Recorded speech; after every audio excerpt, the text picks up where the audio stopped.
भाई बहन का ब्रेन वॉश, धर्मांतरण की साजिश, यूपी से चौंकाने वाली खबर, छांगुर गैंग जैसा नेटवर्क, सरगना समेत 4 गिरफ्तार। देश में फिर सामने आया धर्मांतरण का खतरनाक खेल।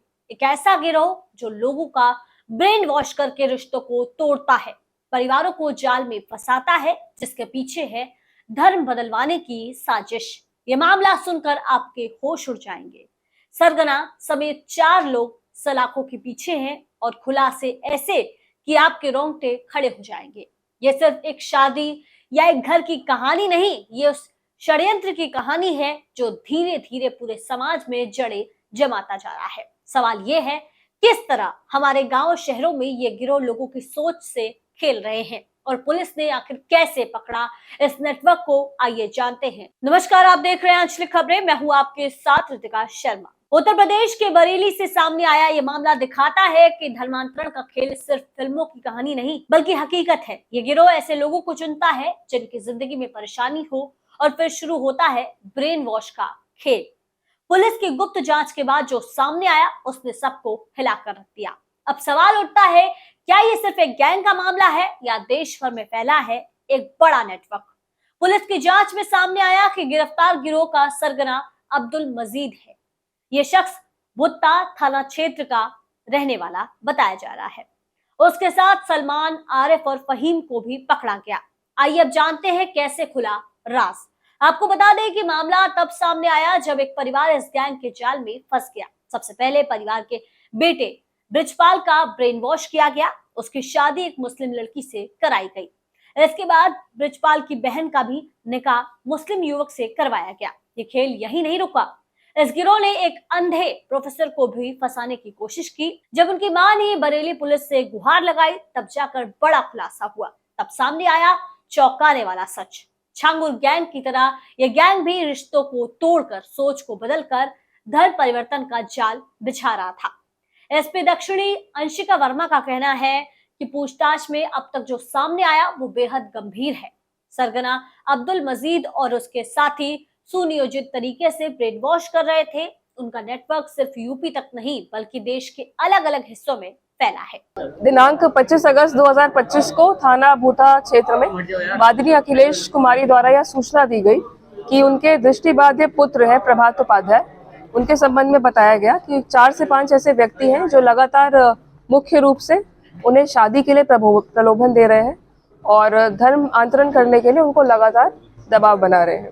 इसी के क्रम में वादिनी की निशानदेही पर जो मदरसा है फैजनगर भूता स्थित, वहां गई पुलिस टीम और वहां पर कुछ इस प्रकार का दृश्य पाया। 4 से 5 लोग एक धार्मिक बैठक में बैठे हुए थे और वहां पे जो एक प्रभात उपाध्याय नाम का व्यक्ति है उसका खतने का प्रोसीजर कराने की तैयारी चल रही थी, जिसके पश्चात उसे हामिद बनाया जाना था। यही उनकी सुनियोजित नीति थी। जब टीम घटनास्थल पर पहुंची तो उन्होंने इस प्रयत्न को रोका, इसको विफल किया और इसके अलावा उन्होंने जो घटनास्थल से बरामदगी की है वो कुछ इस प्रकार है। प्रभात उपाध्याय के पास से हमने करीब 10 पुस्तकें बरामद की है और 12 ऐसी सीडियां बरामद की है जो धर्म परिवर्तन के लिए प्रेरित करती है। इनमें से मुख्य रूप से जो नोटेबल है वो जाकिर नायक नाम के व्यक्ति की सीडी है, जिसको सुनकर इन्होंने उसको प्रेरित किया था धर्म परिवर्तन के लिए। इसके अलावा जो घटनास्थल से हमें चीजें बरामद हुई है वो कुछ इस प्रकार है। एक हमको पासपोर्ट मिला है, आधार कार्ड मिले हैं, कई पुस्तकें मिली हैं इसी प्रकार की, कई सीडियां हमें बरामद की हैं इस घटनास्थल से।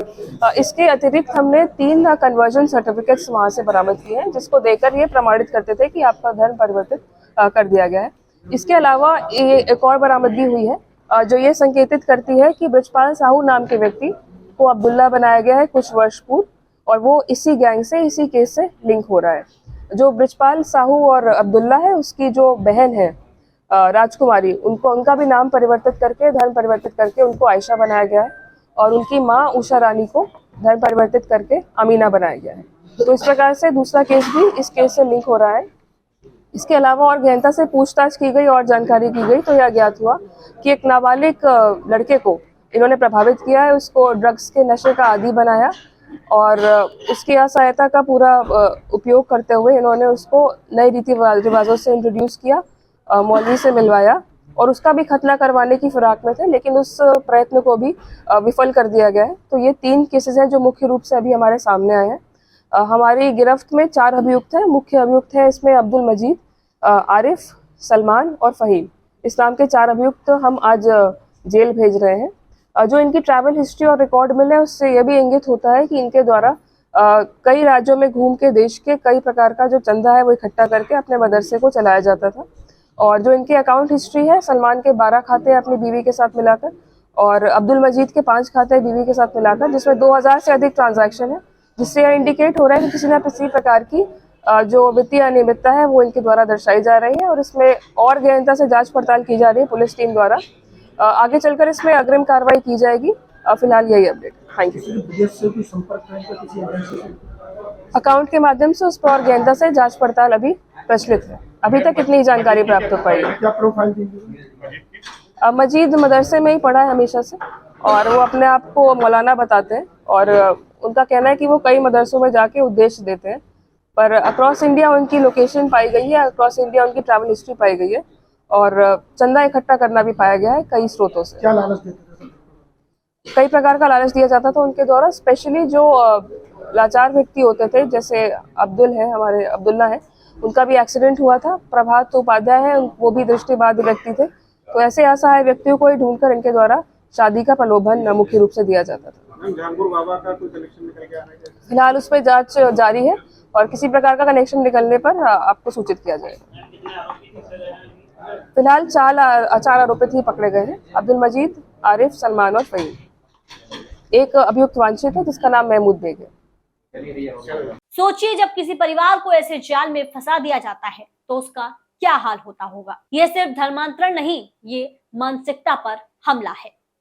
छांगुर गैंग का नाम तो आपने सुना ही होगा और अब बरेली से आया ये मामला दिखाता है कि ये नेटवर्क खत्म नहीं हुआ बल्कि और मजबूत हो रहा है। सवाल ये है कि कानून ऐसे गिरोहों पर नकेल कसने के लिए क्या कर रहा है और समाज को भी जागरूक होना होगा, क्योंकि अगर हम समय पर सतर्क नहीं हुए तो कल ये खतरा हमारे घर के दरवाजे पर भी दस्तक दे सकता है। आपका क्या कहना है इस पूरे मामले पर? क्या ऐसे गैंग के खिलाफ और सख्त कानून बनाना चाहिए? क्या सजा इतनी कड़ी होनी चाहिए कि दोबारा कोई ऐसा षड्यंत्र करने की हिम्मत ना कर सके? अपनी राय कमेंट में जरूर लिखें और हाँ, देश की ऐसी बड़ी खबरों के लिए हमारे चैनल को सब्सक्राइब करें, वीडियो को शेयर करें ताकि ये सच्चाई हर घर तक पहुंचे। तब तक के लिए देखते रहें आंचलिक खबरें, अपनों की खबर आप तक। नमस्कार।